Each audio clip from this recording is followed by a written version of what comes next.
고대로부터 예수님 당시까지 이스라엘 사람들 사이에 다음과 같은 담론이 있었다고 합니다. 한 분이신 하나님이 어떻게 세상과 다르면서 동시에 세상 속에서 일하실 수 있겠는가? 또 거룩하신 하나님이 어떻게 저 멀리 계시면서 또 동시에 이 세상에 친밀하게 임재하실 수 있다는 말인가? 이스라엘 사람들은 이러한 담론에 대한 그들 나름의 해답을 말씀이나 지혜가 아니겠는가 생각하기도 하고, 또 어떤 이들은 하나님의 임재를 성전에 두고 성과 속을 연결시키기도 했습니다. 오늘 본문은 이스라엘 사람들의 이런 거대한 질문을 품고 있었던 사도 요한의 응답입니다. 제가 본문의 주요 부분을 한번 다시 읽어드리겠습니다. 태초에 말씀이 계시니라. 이 말씀이 하나님과 함께 계셨으니 이 말씀은 곧 하나님이시라. 그가 태초에 하나님과 함께 계셨고 만물이 그로 말미암아 지은 바 되었으니 지은 것이 하나도 그가 없이는 된 것이 없느니라. 그 안에 생명이 있었으니 이 생명은 사람들의 빛이라. 빛이 어둠에 비치되 어둠이 깨닫지 못하더라.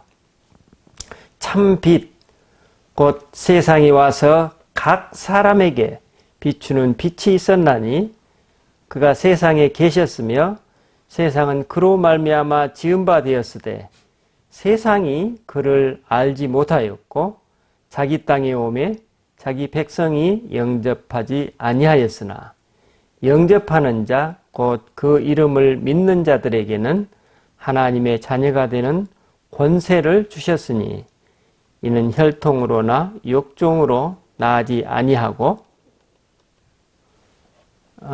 이는 혈통으로나 육종으로나 사람의 뜻으로 나지 아니하고 오직 하나님께로부터 난 자들이니라. 말씀이 육신이 되어 우리 가운데 거하심에 우리가 그의 영광을 보니 아버지의 독생자의 영광이요 은혜와 진리가 충만하더라. 율법은 모세로 말미암아 주신 것이요 은혜와 진리는 예수 그리스도로 말미암아 온 것이라. 본래 하나님을 본 사람이 없으되 아버지의 품속에 있는 독생하신 하나님이 나타내셨느니라. 이 구절은 요한복음 전체를 요약하는 머릿말이면서 동시에 이 복음서에서 다루고자 하는 핵심 내용이 무엇인지 안내하는 역할을 하고 있습니다. 매우 깊고 큰 내용이면서도 동시에 손에 잡힐 듯이 구체적인 실제와 사실을 그대로 반영하고 있습니다. 특히 14절과 18절 말씀이 육신이 되어 우리 가운데 거하심에 우리가 그의 영광을 보니 아버지의 독생자의 영광이요 은혜와 진리가 충만하더라. 본래 하나님을 본 사람이 없으되 아버지 품속에 있는 독생하신 하나님이 나타내셨느니라는 부분을 사도 요한은 요한 1서에서 다음과 같이 묘사하고 있습니다. 태초부터 있는 생명의 말씀에 관하여는 우리가 들은 바요, 눈으로 본 바요, 자세히 보고 우리의 손으로 만진 바라. 이 생명이 나타내신 바 된지라. 이 영원한 생명을 우리가 보았고 증언하여 너희에게 전하노니 이는 아버지와 함께 계시다가 우리에게 나타내신 바 된 이시니라. 우리 인간이 품을 수 있는 가장 큰 질문, 가장 근원적인 질문, 인간과 세상에 대한 가장 거대한 담론을 가슴에 품고 있었던 어떤 한 사람이 그가 알고 경험한 바의 실체를 마치 우리 손에 쥐어주듯이 오늘 우리에게 그 해답을 건네주고 있는 것입니다. 어떤 해답입니까? 오늘 본문 17절로 18절 말씀입니다. 은혜와 진리는 예수 그리스도로 말미암아 온 것이라. 본래 하나님을 본 사람이 없으되 아버지 품속에 있는 독생하신 하나님이 나타내셨느니라. 요한 1서는 이를 이렇게 표현하고 있습니다. 우리가 보고 들은 바를 너희에게 전함은 너희로 우리와 사귐이 있게 하려 함이니 우리의 사귐은 아버지와 그의 아들 예수 그리스도와 더불어 누림이라 라고 증언하고 있습니다. 즉 요한 사도는 거룩하신 하나님과 속된 우리 인간, 또 구별된 거룩한 영역과 이 세상, 그 연결점으로서의 하나님을 사람으로 오신 예수 그리스도 안에서 발견한 것입니다.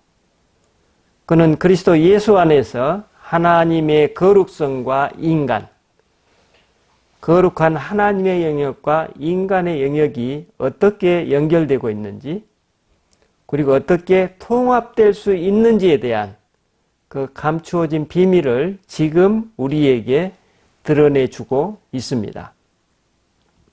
그러면 요한 사도는 어떻게 그 비밀을 알 수 있었을까요?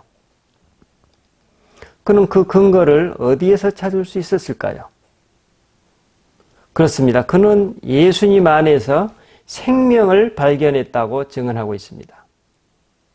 그렇다면 여기서 말하고 있는 생명이란 무엇을 의미할까요? 이는 문자 그대로 살아있는 명을 의미합니다. 즉 생명이란 명을 살아있게 하는 것, 이를 문맥에 맞게 풀이하면 하나님의 명령을 살아있게 하는 것이라고 정의할 수 있을 것입니다. 본문 3절에서 태어난 것이 하나도 그가 없이 된 것이 없다는 말씀은 이 하늘의 명령은 그 어떤 사람도 예외 없이 모든 사람들이 받은 명령이라는 의미일 것입니다. 하지만 이 세상 어디에서도 이 하늘의 명령을 살아있게 하는 사람을 발견하지 못했습니다. 그런데 본문 3절에서 사도 요한은 예수님 안에 그 생명이 있었다고 증언하고 있습니다. 예수님 안에 생명이 있었다는 말씀은 그분은 참으로 살아있는 사람이었다는 것입니다. 어떻게요? 그분은 오직 하나님의 명을 살았고 그래서 이 땅에 하늘의 명을 구현했다는 의미입니다.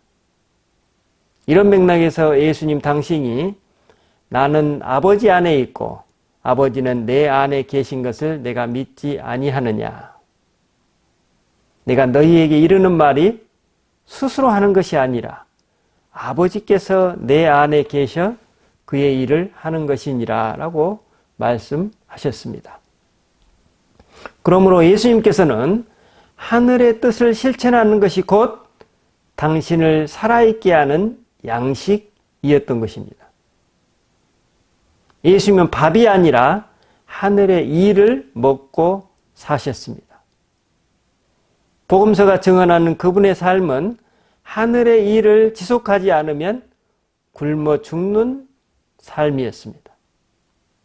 그래서 예수님은 나의 양식은 나를 보내신 이의 뜻을 행하며 그의 일을 온전히 이루는 이것이라고 말씀하셨습니다. 결국 죽고자 하면 살 것이요 살고자 하면 죽을 것이라는 예수님의 이 말씀은 먹을 것을 찾아 헤매는 자는 굶어 죽을 것이요 하늘의 일을 구하는 자는 먹을 것을 얻을 것이라는 의미입니다. 바로 이것이 참으로 살아있는 사람, 예수님이 사셨던 삶의 방식이었습니다. 본문에서 이런 삶, 하늘의 명을 따라 사셨던 생명의 삶이 곧 사람들의 빛이었다고 증언하고 있습니다. 여러분, 빛이란 무엇인가요? 빛은 사람들이 길을 갈 때 가야 할 방향을 제시해주고 동시에 그 길에서 넘어지지 않고 걸을 수 있도록 환히 밝혀줍니다.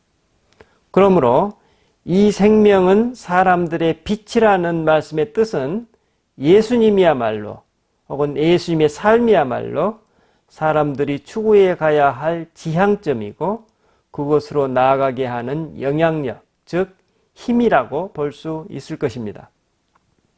그러므로 예수 그리스도 그분은 우리 모든 인간의 원형이요, 또 그분의 삶은 모든 사람들의 모범이고 또 그렇게 살도록 이끄시는 힘이라는 것입니다. 이처럼 빛으로 오신 그분이 이 세상 끝날까지 항상 우리와 함께 하신다고 말씀하셨습니다. 빛이신 그분이 항상 우리 곁에 계신다는 것입니다. 그렇다면 우리 앞에 하나의 질문이 놓이게 됩니다. 우리가 어떻게 생명의 삶으로서의 그 빛을 볼 수 있을까요? 그렇죠? 그렇습니다. 우리는 빛 그 자체는 볼 수 없습니다. 빛이란 본디 어떻습니까? 사전적인 뜻을 찾아보니까 어둠을 밝혀 사물의 형체나 색을 눈으로 볼 수 있게 해주는 파동 혹은 에너지라고 정의하고 있습니다. 그렇기 때문에 우리가 보는 것은 단지 빛이라는 파동으로 인해 드러나는 물상이나 현상일 뿐이기 때문에 그 어느 누구도 빛 그 자체는 볼 수 없습니다. 이처럼 하나님이신 그리스도께서는 만물을 드러내 주시지만 그분 자신은 숨어 계십니다. 그럼 여기서 또 질문할 수 있습니다. 빛과 어둠, 이 둘이 서로 분리되어 있나요? 아니면 이 둘은 서로 나뉠 수 없는 하나일까요? 이는 마치 파도와 바닷물이 분리될 수 없으면서 파도가 있고 바닷물이 있듯이 빛과 어둠은 둘도 아니면서 동시에 하나도 아닙니다. 단지 빛은 빛이요, 어둠은 어둠입니다. 그러므로 어둠이 빛을 깨닫지 못했다는 말씀은 자신이 자기 자신을 알아보지 못했다는 말이 됩니다. 바로 여기에 창조주이신 그리스도와 우리 인간의 관계가 놓여 있습니다. 바로 여기에 그리스도가 무엇 때문에 이 세상에 오실 수밖에 없었는지, 그분이 왜 우리와 똑같은 사람으로 오셔야만 했는지에 대한 해답이 감추어 있습니다. 자기가 자기 자신을 알아보지 못하는 우리 인간의 실존, 하나님께서는 이 기막힌 인간의 현실을 마주하고 계시는 것입니다. 창세기 3장은 이와 같은 우리 인간의 실존, 자신이 자기 자신을 알아보지 못한 상황의 인간을 잘 묘사하고 있습니다. 아담과 하와는 선악을 알게 하는 나무의 열매를 따먹으면 너희도 하나님처럼 선악을 알게 될 것이라는 사단의 속임수에 넘어갑니다. 이때 사단은 한 가지는 감추었습니다. 선악을 알되 너희가 먼저 그 선악 판단의 대상자로 전락할 것이라는 사실을 감추었습니다. 그 결과 그들의 눈이 밝아져 선악을 알게 되었습니다. 하지만 그들은 정작 그들 자신이 먼저 그 선악 판단의 대상자로 전락한 그 실존에는 눈뜨지 못했습니다. 자기가 자기 자신을 알아보지 못하는 것입니다. 이는 마치 보이지 않는 빛의 파동에 의해 만물이 드러나 보이지만 정작 그 만물은 자신이 왜 이처럼 드러나는지 알지 못하는 무지의 상태와 견주어 볼 수 있을 것입니다.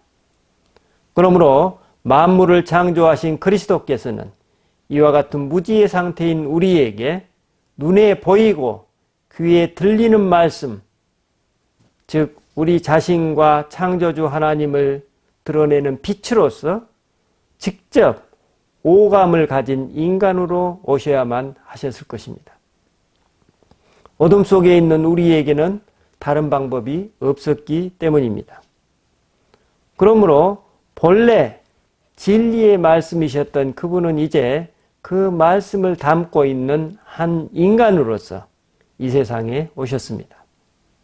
창세기 2장에 보면 하나님은 말씀으로 그 인간에게 직접 생기를 불어 넣어 주셨습니다. 영이신 하나님이 직접 생기를 불어 넣어 주셨습니다. 그래서 인간은 생명이 되었습니다. 생명으로서의 인간은 애초에 하나님과 어떻게 지냈을까요? 창세기 3장에 보면 이런 구절이 있습니다.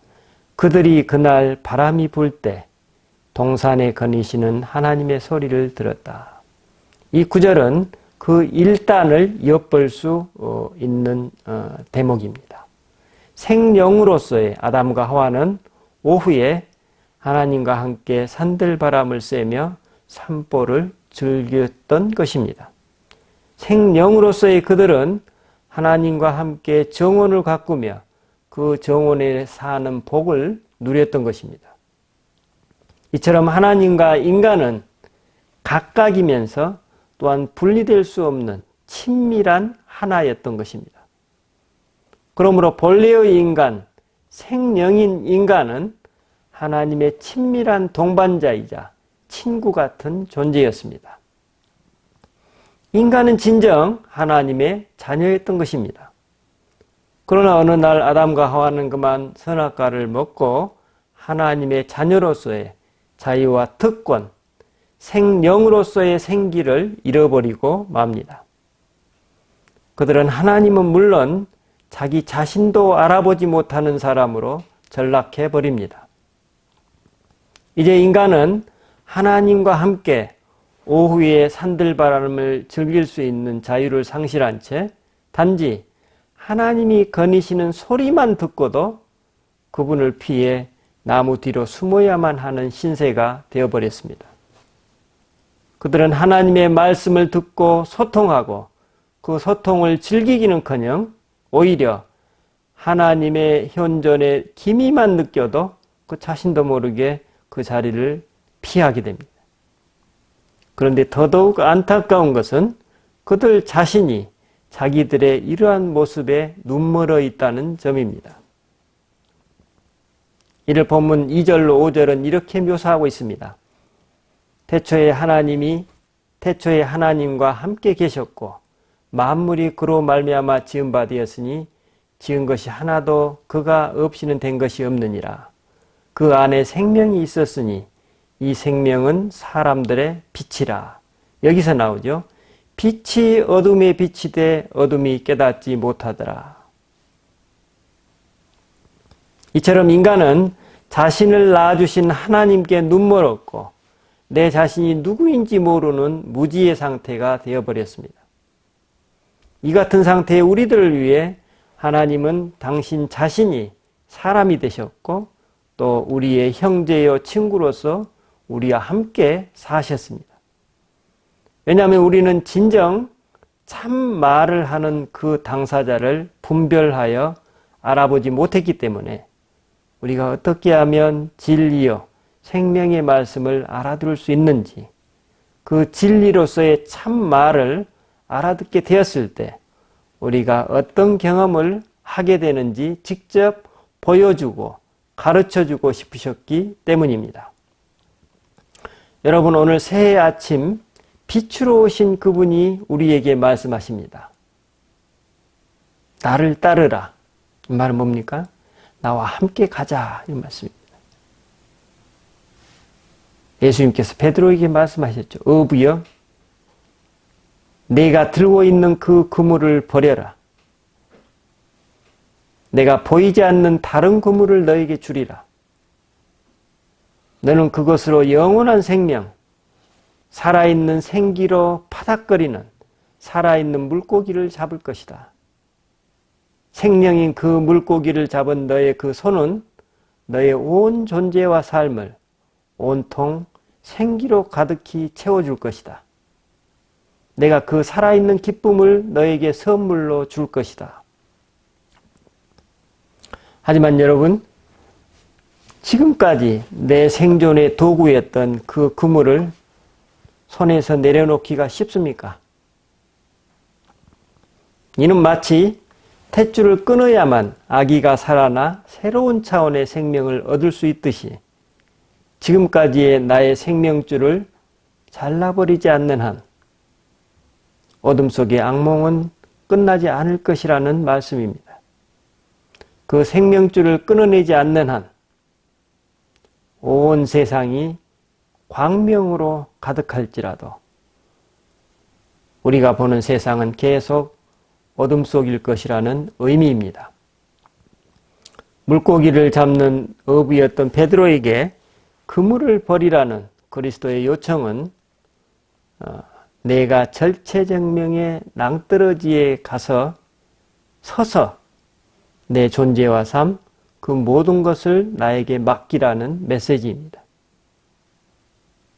그러면 이후의 모든 것은 그리스도께서 친히 책임져 주신다는 것입니다. 베드로 사도는 실제로 그렇게 했고, 그래서 그는 심지어 죽음까지도 타파해버리는 영원한 생명의 길을 걸어갈 수 있었습니다.